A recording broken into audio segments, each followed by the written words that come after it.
Election commission એને એ નથી ખબર કે ખાલી ગુજરાતની અંદર પોલિટિકલ પાર્ટી એવી ચાલે છે કે જે 4300 કરોડ રૂપિયાનું ડોનેશન લઈ જાય, ચૂંટણી ના લડે, 39 લાખ રૂપિયા વાપરે, બાકી બધું આ મની લોન્ડરિંગ નથી?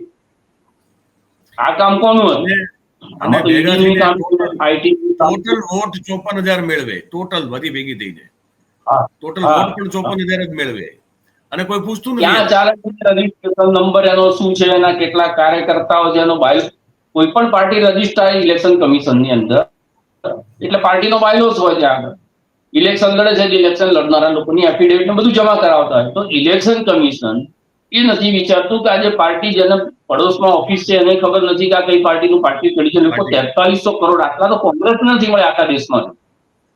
એટલા પૈસા આવી ફરજી પોલિટિકલ પાર્ટીઓ લઈ જાય અને ઇલેક્શન કમિશનની ગન સુદ્ધા ના આવે, ઇન્કમ ટેક્સ ડિપાર્ટમેન્ટ શું રહી જાય.